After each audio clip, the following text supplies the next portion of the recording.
Hello दोस्तों, हमारे इस नए वीडियो में आपका स्वागत है। तो हम लेकर आए हैं भोजपुरी सॉन्ग का एपल पे प्रोजेक्ट एंड नो स्टे के देने वाले हैं। जो वीडियो में पासवर्ड है जो 4 स्टेप में रहेगा, इसलिए वीडियो को पूरा देखिए। और जो हमारा पासवर्ड है जो बहुत कम समय के लिए शो होता है, इसलिए वीडियो को पूरा देखिए। और कुछ भाई लोग कमेंट करते हैं आपका पासवर्ड गलत है, तो भाई हमारा पासवर्ड जो है गलत नहीं रहता। आप लोग वीडियो को पूरा नहीं देखते हो, स्किप करके देखते हो, इसलिए आपको पासवर्ड नहीं मिलता है। आप लोग वीडियो को पूरा देखिए, फुल आवाज़ कीजिए। अगर हमारा रिमिक्स अच्छा लगता है तो आप यार दोस्तों के लिए शेयर कीजिए और हमारे चैनल को सपोर्ट कीजिए, सब्सक्राइब कर लीजिए। और जो भाई लोग हमारे वीडियो पर नए जुड़े हो, प्लीज़ चैनल को सब्सक्राइब कर लीजिए और बेल आइकन को प्रेस कर दीजिए, ताकि कोई वीडियो अपलोड करें नोटिफिकेशन आप तक जल्दी पहुंच जाए। तो चलिए दोस्तों, देर ना करते हुए आप लोगों को हम सुना देते हैं और आप लोग ईयरफोन लगा लीजिए। अगर हमारा जो है रिमिक्स अच्छा लगे तो डिस्क्रिप्शन में लिंक है, वहां से डाउनलोड कर लीजिएगा।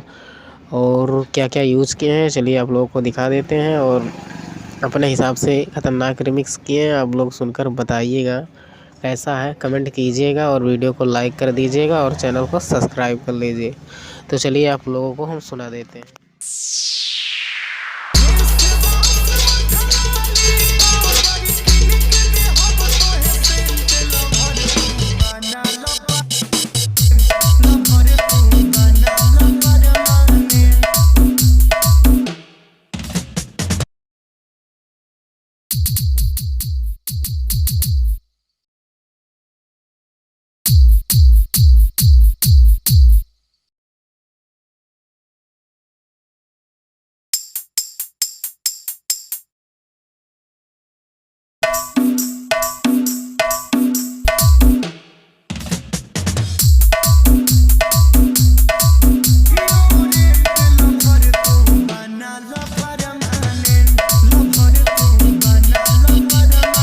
DJ Sono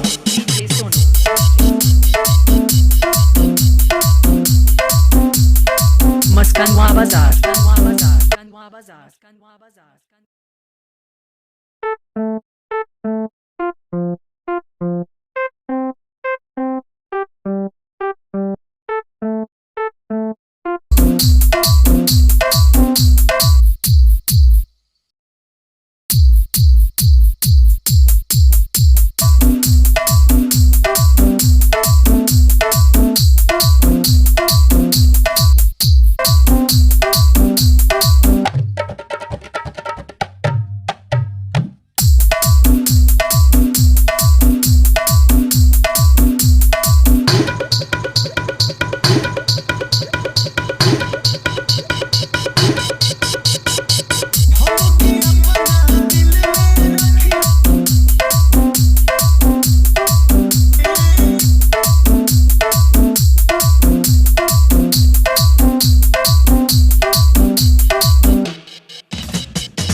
Maskanwa Bazaar